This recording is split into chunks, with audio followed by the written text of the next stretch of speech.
Boa noite. Bom, hoje eu vou estar pregando para vocês sobre uma monarquia, um rei que governou sobre Israel,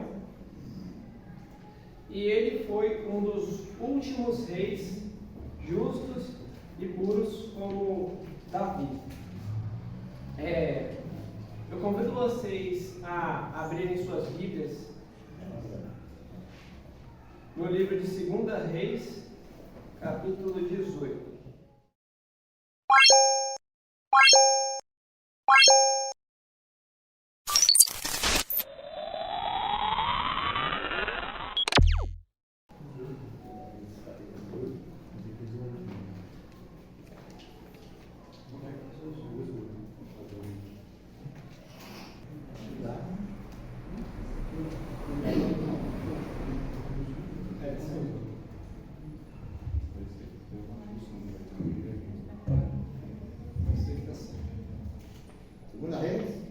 Segunda Reis 1 e 2. E a Bíblia diz assim: o reinado de Ezequias de Judá. No terceiro ano do reinado de Oséias, filho de Elá, rei de Israel, Ezequias, filho de Acás, rei de Judá, começou a reinar. Tinha 25 anos de idade, e quando começou a reinar, reinou 29 anos em Jerusalém. A mãe dele chamava Abi e era filha de Zacarias. Convido vocês a provarem suas ações, vamos falar com nosso Deus. Senhor, meu Deus, eterno Pai, muito obrigado, Senhor, por mais uma noite, por mais uma vez aqui na tua casa, podendo vir aqui prestar culto ao Senhor. Amém. Muito obrigado por tudo e também pela proteção no dia a dia, e que o Senhor continue até no final dessa semana a nos proteger. Permita-nos que nós consigamos aprender essa palavra que o Senhor vai nos mostrar hoje, tanto para mim quanto para todos aqueles que ouvirem. É isso que eu te peço e agradeço em nome de Jesus. Amém. Amém. Quando você fala 2 Reis 18, 1 e 2, quando você vai pesquisar sobre os reis de Israel, você percebe uma coisa estranha para um país tão, como pode dizer, tão considerado na época, por causa que Israel era o povo de Deus, e era para ser um povo unido, não é? E quando você tem o conhecimento bíblico, você percebe que foi Deus que separou, foi Deus que mandou para o exílio, e foi Deus que libertou lá atrás. Então, no final, Deus já tinha planejado tudo. Nada fugiu do plano de Deus. E agora eu vou falar um pouco sobre o que seria o rei para aquela nação. Quando, por exemplo, você vê um rei como Acabe, que muitos aqui devem conhecer, a nação ela fugia ao coração de Deus e ia fazer cultos a outros deuses, coisa que o Senhor abominava, como está nos 10 mandamentos que Deus entregou para Moisés. Então, quando o rei, que era uma pessoa grande na nação e era escolhido por Deus, essa pessoa fazia coisas erradas, o que acontecia? O povo ele andava para um caminho errado. E a gente pode até errar achando que o erro é de Deus, mas o erro é da pessoa que não quis seguir a Deus.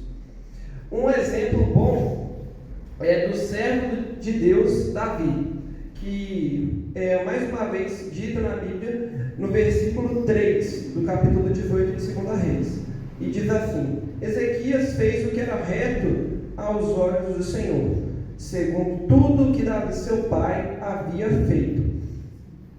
Aqui não quer dizer que Davi era puro, perfeito, não é nada disso, mas é a persistência de Davi continuar nos caminhos do Senhor.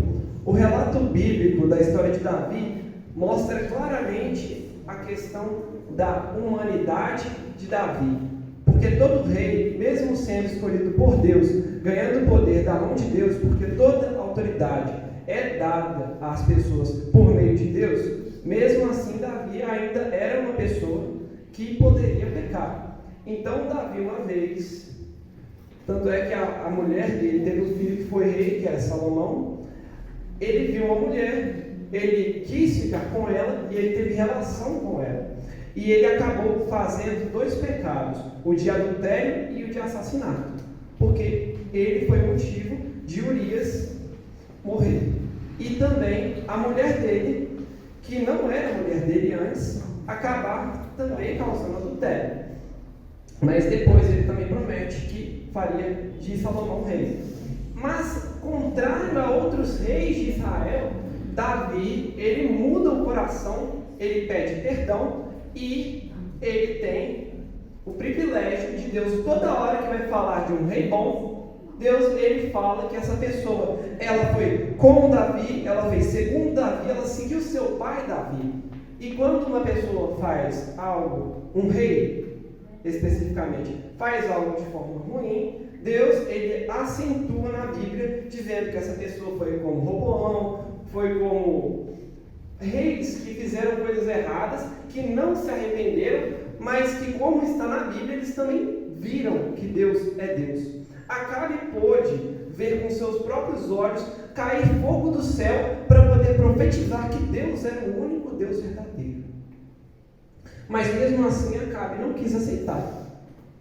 Você vê então a diferença de um rei bom, que é Davi, para um rei mau, que é Acabe, como tantos outros.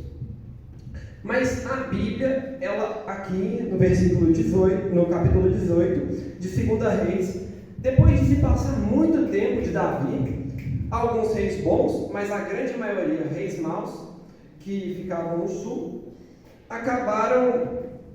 acabou que o reino do sul, que era um reino bom, um reino próspero, um reino que seguia a voz de Deus, em sua grande maioria, porque alguns reis do sul não seguiram a Deus, mas a sua grande maioria seguiu, e Deus, ele disse, então, que eles se manteriam por mais algum tempo, mas que as 2 tribos, por uma profecia que ele havia feito, iriam ser dissipadas, elas seriam entregues nas mãos dos seus inimigos.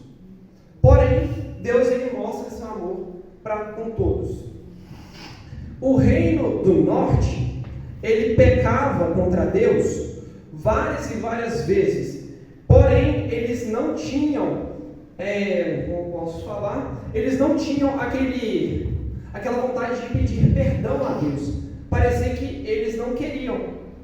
E Deus, ele fez aquilo que ele já tinha dito. A ira dele caiu sobre todos aqueles que tinham ido contra a vontade dele. E o norte acabou sendo pego por outro governo, que era o governo da Assíria. Tem diferença entre Síria e Assíria. E a diferença é que a Assíria dominou o povo de Israel e não de Judá.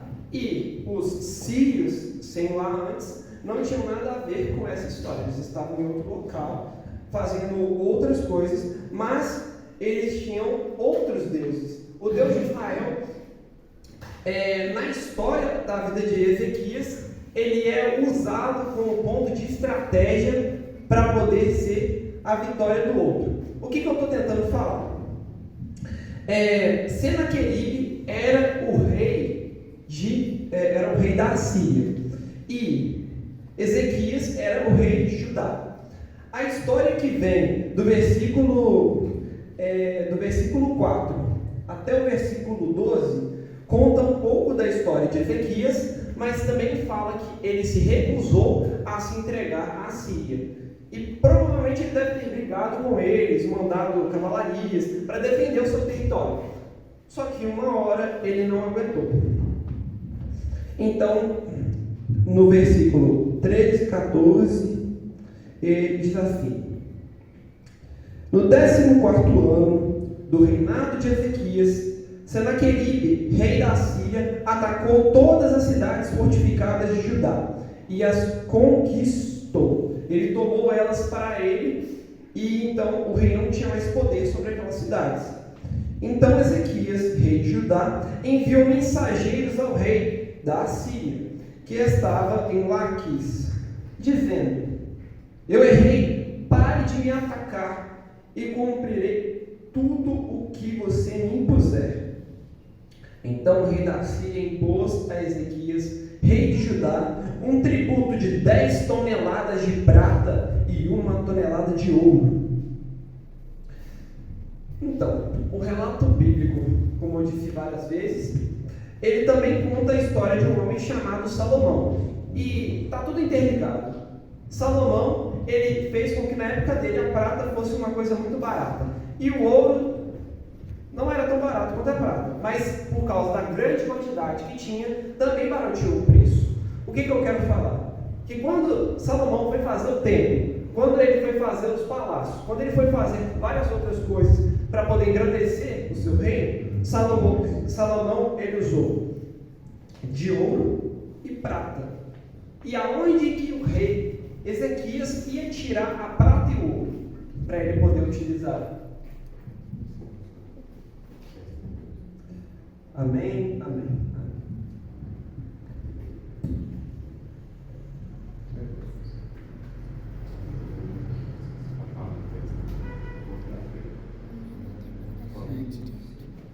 Não, agora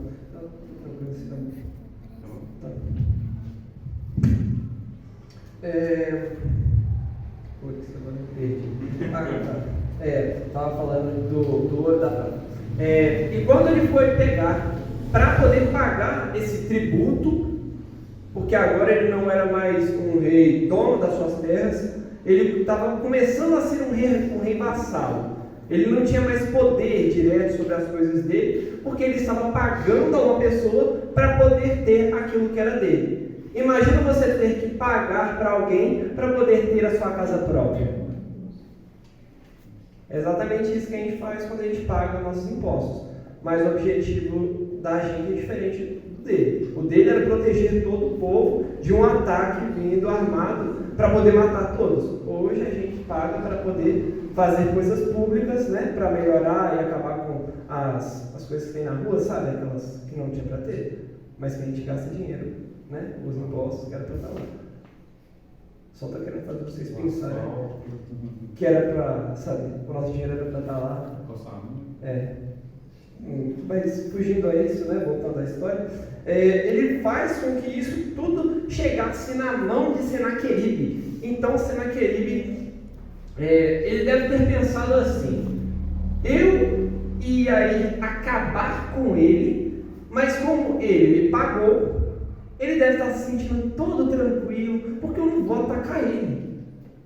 Mas quer saber? Eu vou pegar essas 10 toneladas de prata e essa 1 tonelada de ouro, eu vou guardar no meu baú e vou fazer o quê?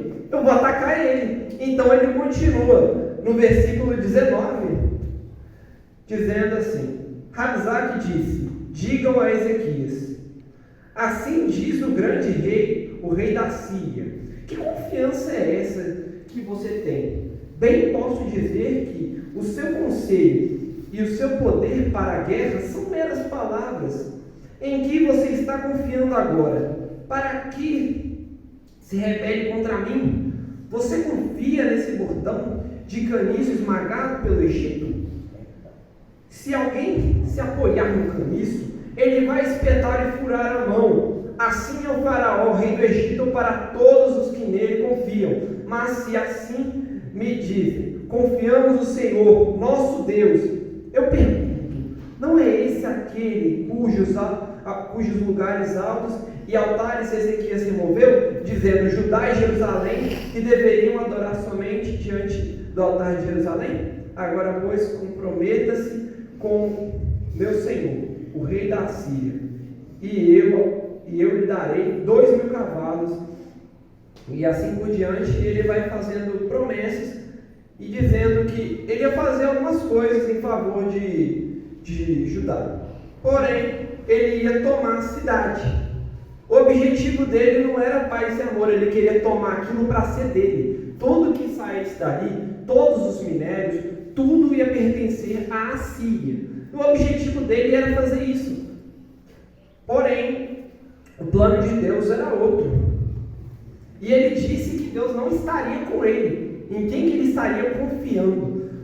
Então, nossa mãe, ele continua dizendo no versículo 29, assim diz o rei, não deixem que Ezequias os engane, pois ele não poderá livrá-los da minha mão. Para quem que o mensageiro está falando? Para o povo de Israel, para o povo que estava dentro. Então ele não só zombava do rei, mas ele também zombava do povo e fazia com que eles não confiassem no rei deles. Lembrando que o rei deles, ele e Deus era assim, ó, os dois eram juntos. Então o que eles estavam esperando? Ele continua, pois ele não poderá livrá-los da minha mão. Não deixem que Ezequias os leve a confiar no Senhor, dizendo, o Senhor certamente nos livrará, e essa cidade não será entregue nas mãos do rei da Síria. Não deem ouvidos a Ezequias, porque assim diz o rei da Síria, façam as pazes comigo e se entreguem. Então cada um comerá da própria videira e da própria figueira, e beberá a água da própria cisterna, até que eu venha e leve para uma terra como a de vocês, terra de cereal, de vinho, de pão, de vinhas, terra de oliveira e mel, para que vocês vivam e não morram. Não deem ouvidos a Ezequias, porque ele está enganando vocês ao dizer, o Senhor nos livrará. Eu acho que não tem necessidade de continuar, né? Por causa que ele vai repetindo isso, mas como é que eu posso falar? Fala também, a Bíblia fala que o povo da Síria, sempre que ele vencia um reino, ele também vencia um rei. Mas não qualquer tipo de rei. Ele vencia o rei que estava acima dos reis daquela região. Por exemplo, quem é o rei que está acima dos reis em Israel? Não é Deus? Então, toda vez que um rei era derrotado, o Deus dele e o Deus de todo o povo perdia. Portanto, o Deus da Assíria seria mais forte. A visão dele é, se eu conseguir fazer com que eles acreditem que Deus não está do meu lado, eu vou vencer de uma forma pacífica, porque eu não vou ter que derrotar o povo. Eu vou ter escravos à vontade, porque eu vou enganar eles e depois, provavelmente, ele não ia deixar que eles ficassem de graça lá, como se fossem assírios normais. Eles provavelmente iam ser escravos, como foram no Egito.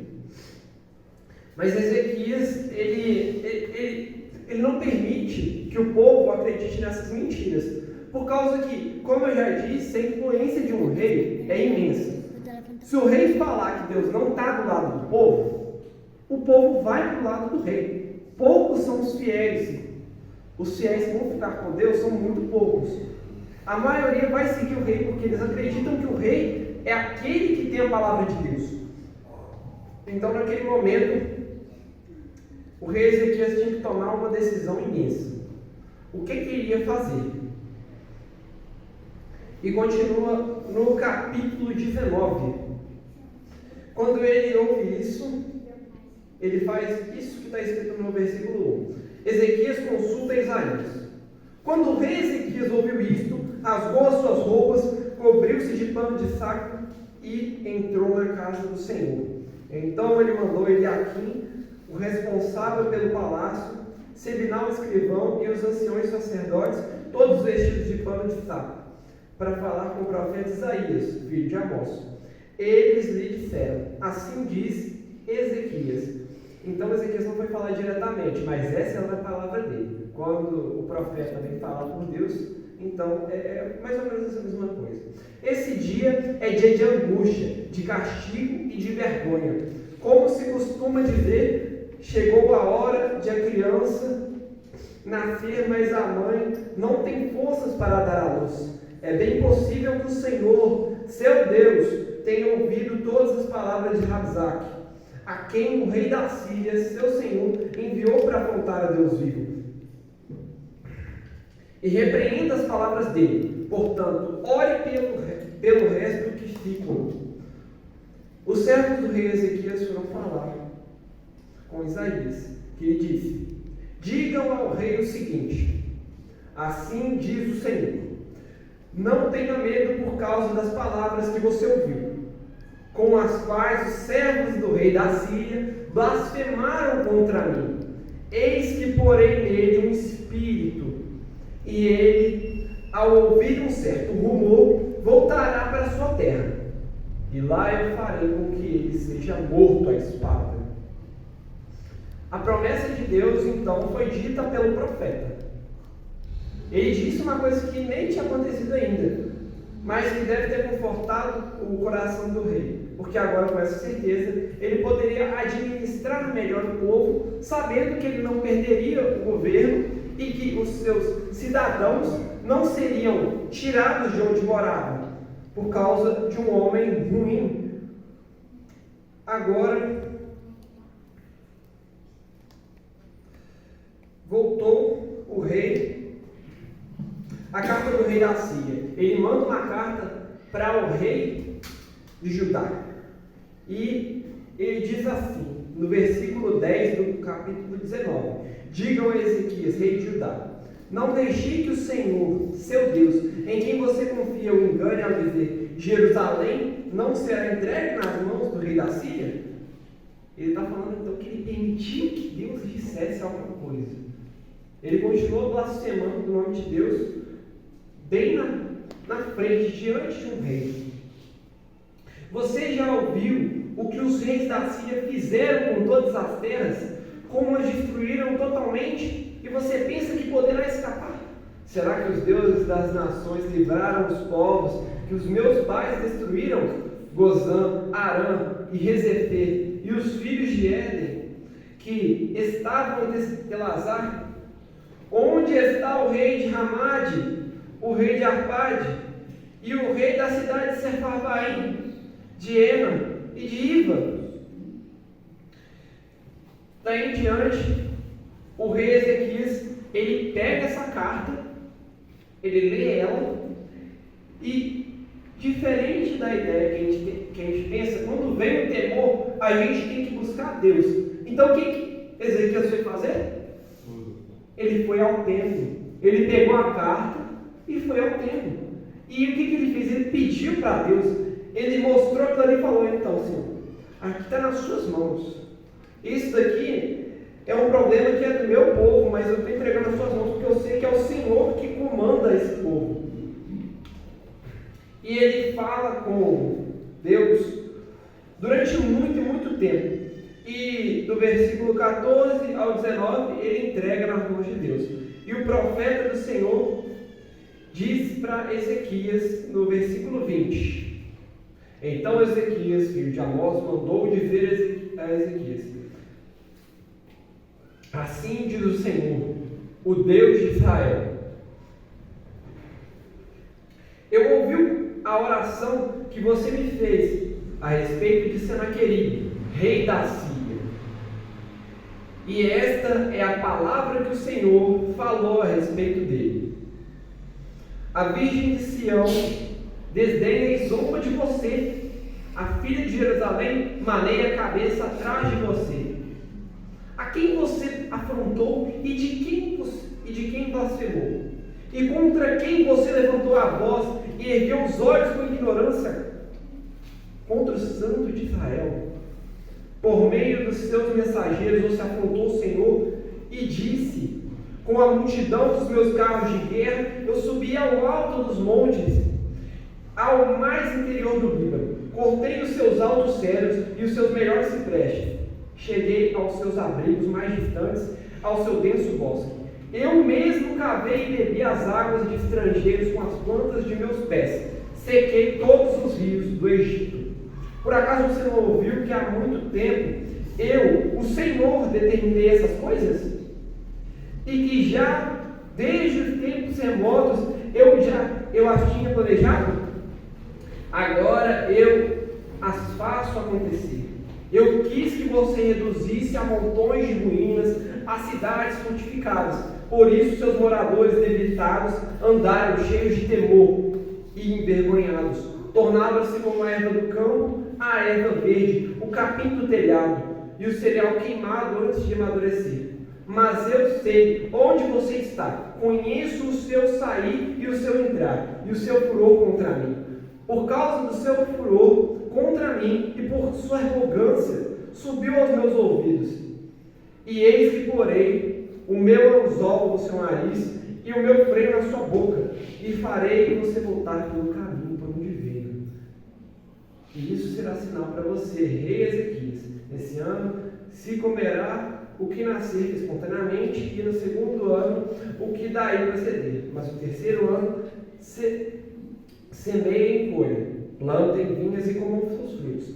Aqueles da casa de Judá que escaparam e ficaram como remanescentes tornarão a lançar raiz e dar frutos, porque de Jerusalém sairá o remanescente e do monte Sião o que escapou. O zelo do Senhor para isso.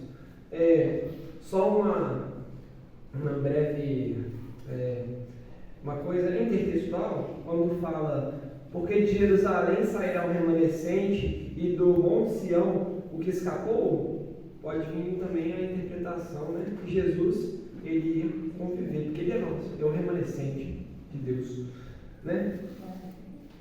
E por final, né, como já tinha sido profetizado, o rei da Síria iria morrer depois dele sair de um certo lugar por ouvir um certo rumor.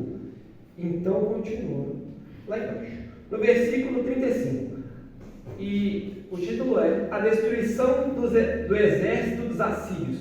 Naquela mesma noite o anjo do Senhor saiu e matou 185.000 homens do arraial dos Assírios.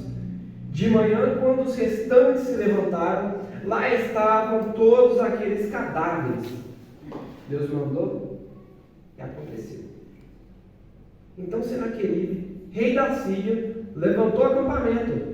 O rei então, depois disso acontecer, o que ele fez? Ele foi sair para outro lugar. O que a profecia dizia? Que depois que ele saísse, ele ia morrer. A Bíblia continua. Foi embora, voltou para Nínive e por lá ficou. Certo dia, quando ele estava adorando no templo de seu Deus, Nisroque, os seus filhos, Adrameleque e Sarazer, o mataram à espada.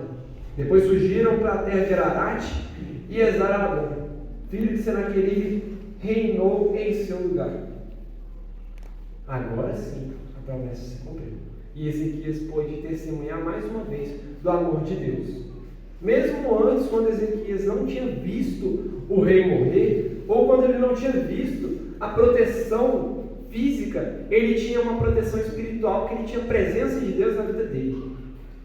Às vezes a gente precisa de ver um milagre para poder acreditar em Deus. Mas Ezequias nos mostra que quando você tem o conforto de Deus, o espiritual, Deus te falando no seu ouvido, vai dar tudo certo, está na minha mão. Você já tem que estar calmo. Porque uma hora, o rei da Síria, metaforicamente, vai ser derrotado. Amém. Deus, ele não mente quando ele faz uma promessa. Amém. Sabe quem mente? É o inimigo quando ele tenta usar a palavra de Deus. Porque você vê que ele disse, que os homens dele disseram, em nome dele,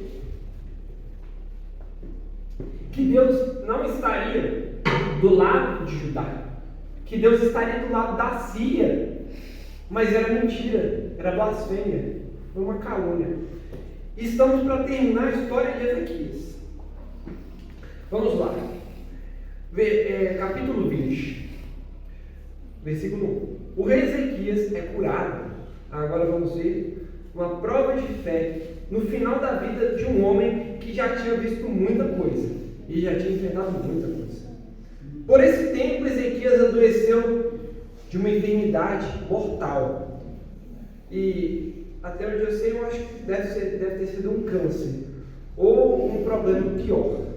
O profeta Isaías, filho de Amós, foi visitá-lo e disse: Assim diz o Senhor, põe em ordem a sua casa, porque você morrerá, você não vai escapar. Ezequias, ele tinha visto muita coisa e, sinceramente, ele ainda queria proteger o seu povo, porque ele sabia que depois dele, Deus já tinha prometido que todo o território dos filhos de Israel seriam tomados. Porém, tinha uma outra promessa, que enquanto ele vivesse, ainda teria tempo de paz. E vocês vão ver essa promessa já já. Então Ezequias virou o rosto, no versículo 2, para a parede e orou ao Senhor, dizendo: Senhor, ó Senhor, lembra-te de que andei diante de ti com fidelidade, com um coração íntegro e fiz o que era reto aos teus olhos. E Ezequias chorou amargamente. A oração de Ezequias pode ter sido muito, muito grande, mas isso aqui basta para você entender qual que era o pedido dele. Ele queria viver mais um tempo, para trazer paz ao povo dele. Esse é um exemplo do rei que Deus ele gostaria que tivesse no reino dele sempre. Mas reis como esse sempre sumiam depois. Antes que Isaías tivesse saído do pátio central, a palavra do Senhor veio a ele dizendo: volte e diga a Ezequias, príncipe do meu povo, assim diz o Senhor, Deus de Davi, seu pai, ouvi sua oração e as suas lágrimas. Então, ele orou num instante, Ezequias. Foi pouco tempo, não demorou muito. Eu imagino que Ezequias deve ter parado, pedido a Deus, e num minuto, como diz na Bíblia, aqui ó, antes que ele houvesse saído do palácio central, não é uma distância muito grande. Então ele deveria ter feito a oração mais ou menos no mesmo momento que Isaías estava saindo, porque ele tinha fé que Deus ia ouvir a oração dele. Mesmo que ele ouvisse ou não, ele queria pelo menos ter certeza de que Deus estava entendendo que ele gostaria de ficar mais um tempo vivo. Voltou a Ezequias, né, e falou: Ei, ouvi o seu coração e vi suas lágrimas. Eis que eu vou curá-lo, e ao terceiro dia você subirá à casa do Senhor. Acrescentarei 15 anos à sua vida e livrarei das mãos do rei da Síria. Tanto você quanto essa cidade defenderei por amor de mim e por amor do meu servo Davi. Não esquecendo que eu já tinha falado, Davi ele sempre é citado quando é para falar de uma coisa boa que um rei fez. Quando o rei faz uma coisa boa, Deus fala: você fez isso por causa que você me seguiu meus caminhos, como foi teu pai, meu servo Davi. Só para acentuar. E ele falou que defenderia essa cidade por amor de mim e por amor do servo Davi. Então essa era a promessa. Enquanto ele estivesse vivo, no caso, mais 15 anos, ele ia defender a cidade. Aí Isaías, para cumprir o que Deus disse que ele ia viver, ele disse: peguem uma pasta de figos. Eles pegaram e a puseram sobre a úlcera, e Ezequias recuperou a saúde. Ezequias perguntou a Isaías: qual será o sinal que o Senhor me curará e de que ao terceiro dia subirei à casa do Senhor? Isaías respondeu: esse é o sinal que você receberá do Senhor, para indicar que ele cumprirá o que prometeu. Você quer que a sombra se adiante 10 graus ou que ela retroceda 10 graus?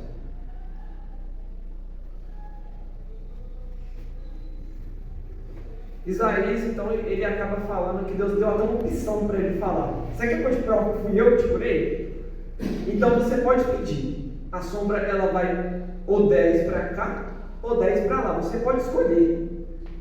E Ezequias ele pede que a sombra ela vá para trás, porque se ela fosse para frente ia ser muito fácil. Quando você vê o sol, você pode ver que a sombra ela vai se movimentando para frente, não é? Mas para trás é muito estranho.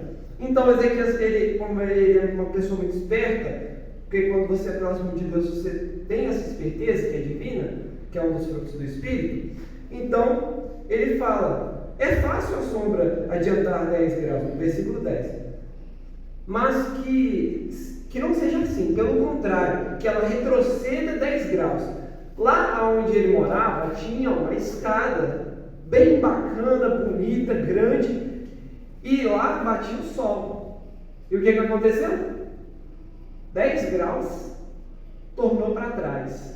E assim ele pôde ver o sinal de Deus, tanto para a cura, mas também para a promessa de que o governo dele seria defendido. Então o profeta Isaías clamou ao Senhor, e ele fez retroceder os 10 graus. E então, claro, esse lugar é de Acaz, né, como diz a Bíblia, no relógio de Acaz. Os mensageiros da Babilônia. E agora, esse daqui é o final da vida de Ezequias e o motivo da destruição do povo de Israel, que às vezes a gente não conhece. Por que a Babilônia quis destruir Israel? É uma pergunta que eu sempre tive e eu descobri na história de Ezequias. Por que não existe mais um reino de Israel? Foi um desejo de Ezequias. E agora eu vou mostrar para vocês. Versículo 12. Nesse tempo, Merodach-Baladã, filho de Baladã, rei da Babilônia, enviou cartas e um presente a Ezequias, porque soube que ele havia estado doente. Ezequias recebeu bem os mensageiros e lhes mostrou toda a casa do seu tesouro, a prata, o ouro, as especiarias, os óleos finos, o seu artesanal, o seu arsenal e tudo o que havia em seu tesouro. Tudo. O que o rei da Babilônia vai roubar depois? Ele vai destruir aonde ficava Judá, e ele vai tomar todo o ouro, toda a prata do povo. Quem que foi o homem que mostrou para a Babilônia que a gente era tão rico? O rei Ezequias. Um homem que era assim com Deus, como eu dizia, juntinho de Deus, mas que por causa de um escorregão, ele fez um erro que custaria a vida dos filhos dele. Então, eles voltaram para a Babilônia, e o profeta Isaías ele perguntou: quem que você trouxe cá para dentro do palácio? Aí ele fala: foi o pessoal lá da Babilônia, uma terra muito longe daqui. Aí ele fala: entendi. Aí vai no versículo 16. Então Isaías disse a Ezequias: ouça a palavra do Senhor. Eis que virão dias em que tudo que houver no teu palácio, isto é, tudo que seus pais juntaram até os dias de hoje, será levado para a Babilônia. Não ficará coisa alguma, diz o Senhor. Alguns dos seus próprios filhos, gerados por você, serão levados para que sejam eunucos no palácio do rei da Babilônia. Então Ezequias disse a Isaías: boa é a palavra do Senhor, pois ele pensava assim: enquanto eu viver, haverá paz e segurança. O pensamento de Ezequias nem foi negativo, porque era culpa dele. Ele sabia que aquilo ali era uma profecia muito antiga. Não é essa de Babilônia tomar o povo de Israel. Isso aí foi de agora. Mas ele já sabia, porque todo rei, ele é ensinado nas palavras de Deus. E na palavra de Deus, nos livros de 1ª e 2ª Reis, Deus ele fica muito irado contra o povo dele, porque o povo dele não obedecia mais às regras dele. Então ele fala que um dia todos eles seriam tomados, não só o norte, mas também o sul. E o rei morre no versículo 20 e 21. Quanto aos demais atos de Ezequias, a todo o seu poder, fez como fez o aqueduto, que é tipo um lugar onde passa água, se vocês não souberem, tipo um lugar onde passa água, para facilitar, e trouxe água para dentro da cidade. Em 21, Ezequias morreu e Manassés, seu filho, reinou em seu lugar. Depois de Manassés, vem outro rei que se chamava Amon. Depois dele vem Josias, que vocês conhecem, que foi um rei muito bom. Mas depois de Josias, a promessa se cumpriu aos poucos. Assim, foi caindo tranquilamente, até que no final eles foram tomados.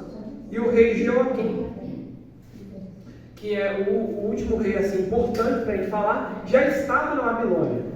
E agora acabou. Então, o rei Ezequias,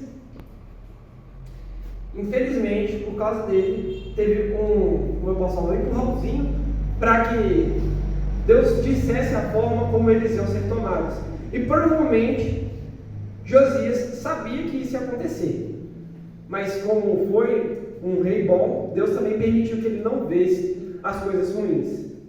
Como também fez Deus para com Salomão, porque para amor a Davi, ele não veria as tribos se dividirem. Agora, vou convidar a equipe de louvor para nós realizarmos. Ele veio aqui, precisava ter feito, não fez, né? Ele precisava testemunhar o milagre que Deus fez na vida dele. E na hora que E as ele promessas que Deus prometeu e cumpriu. Ele foi ficar preocupado em mostrar bens materiais. Isso aí foi a perda dele. O que acontece muito hoje, né?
Senhor, muito obrigado por mais um dia na tua casa, por permitir que nós possamos aprender mais da tua palavra e de uma pessoa que foi importante para o bem, mas também contribuiu muito para o final do tudo. Eu sei, Senhor, que ainda tem um remanescente aqui, ali, e nesse mundo, Senhor, ainda tem um povo, e não é Babilônia que vai nos destruir, porque o Senhor, o nosso Deus, tem uma promessa para nós. Amém, Senhor. Um dia o Senhor voltará e buscará a todos nas nuvens dos céus.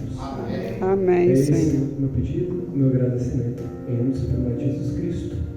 Amém. Amém.